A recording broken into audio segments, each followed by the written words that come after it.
Hello there, it's Jack here in a very wonky kitchen giving you my thoughts on the Great British Bake Off yesterday, episode number 10, series 7. Yes, it was the final. If you haven't watched it, what are you doing? Go and put it on now. Go and watch it, get all the news, and then come back and watch me.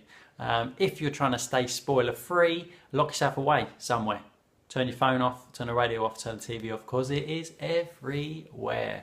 Go and lock yourself away, watch it, and then come and see me after. So I want to give you my thoughts. I'm going to keep it short and sweet because it's the last one. And my phone always runs out of storage and stops me halfway through a video, which is a little bit irritating. So I'm going to keep it nice and sweet and short for you today. Spoilers at the end. Okay, so the first round was a meringue crown, as Paul put it, otherwise known as a pavlova. A nice fruit pavlova, and they were all nice. They were all nice, weren't they? I think Andrew, I thought it was a bit dodgy when he put that praline inside because that's so sweet, and they did pick up on that. But they all looked really, really nice. Andrew's was judged first. Candice's one was judged second, and she got a handshake from Paul, and everyone went, oh my goodness, a handshake from Paul. Nobody gets a handshake from Paul. She got a handshake from Paul. Jane did her one, and it looked nice, and she got the double handshake from Paul.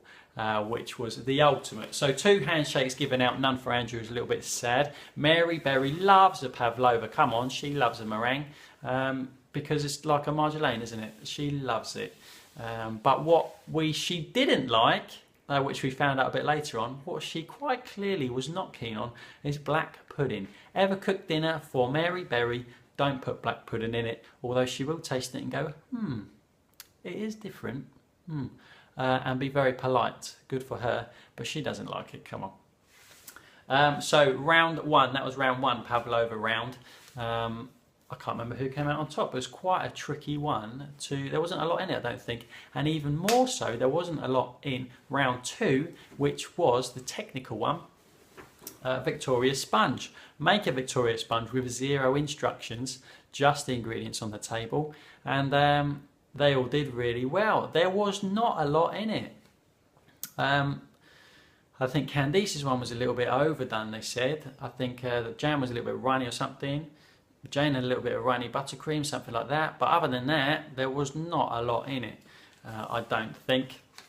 Quite a standard one that I'd like to think I could nail, but on the day, I don't know actually. On the day, I don't know. So Jane came out last on that one, unfortunately. Candice came second, and Andrew came first on that round. But no spoilers quite yet. The third round, the showstopper, was a massive task. It was huge. It was a chocolate cake. It was 12 mini fruit tartlets, or sweet tartlets, or something like that. 12 sausage rolls, 12 quiches, and 12 scones. And did I say chocolate cake? I think I said chocolate cake.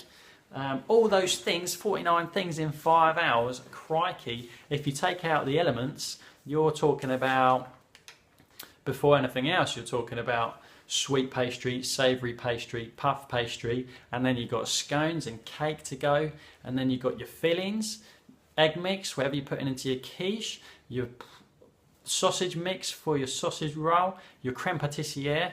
There's a lot of elements going on there, not to mention decorations for your cake. Crikey, there's loads of stuff going on. And there was stuff everywhere. Andrew had a spreadsheet. Nice one, Andrew. Yeah, I like the spreadsheet, man. Seriously. Me and you got a connection. You like the spreadsheet, so do I. Well done, you had a nice spreadsheet, timed schedule, whether you stuck to it or not is a different issue. But this was another tricky one to call the result on, because there was a lot of stuff.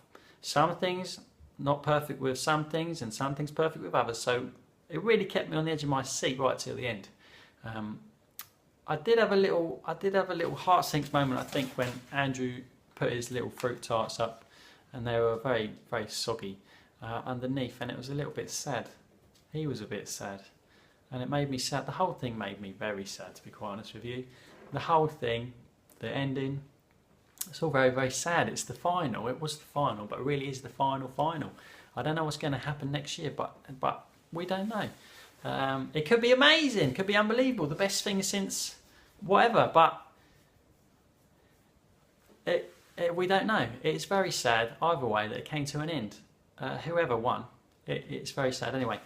So, anything else to talk about before your spoilers? I was actually clapping the TV at some point. So that's how into it I got. I was clapping the TV for the triumphs. But really, well done to everyone on the whole show. But mostly, yeah, Jane, Andrew, and Candice for getting to the end. Amazing job. Here comes the big spoiler of the day. Turn it off now if you haven't seen it yet and you don't want me to spoil it. Turn it off now. I'm going to say it after 3. 1, 2, 3. Candice won. Candice come top of the heap. She won the Great British Bake Off 2016. Well done. I'm very sad for Jane and I'm very sad for Andrew, but somebody had to win. There had to be one champion, that was Candice, so congratulations Candice. The day looked amazing. I bet it was amazing on the day waiting out in the field for the judges to come out, having a bite to eat, waiting for the big result. I hope you had a wicked time.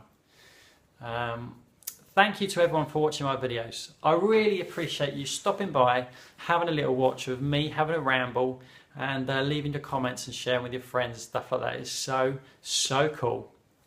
Please don't just cast me aside after the end of this, because this is the last episode. I might do a little cheeky one on the creme de la creme, if the creme de la creme stays. I hope so, because it was wicked. It better stay. It better stay. I will be very unhappy if it doesn't stay. Come and connect with me on here. I'm on Twitter. Come on Twitter for a chat. I put a bread making or baking tip on here every single week. Please come and see what I do at bakewithjack.co.uk.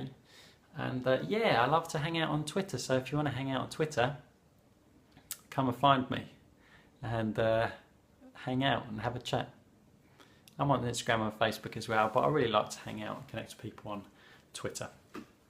So, thank you so much. It's been a whirlwind of emotion, and now it's come to an end, and I hope to see you all again very soon.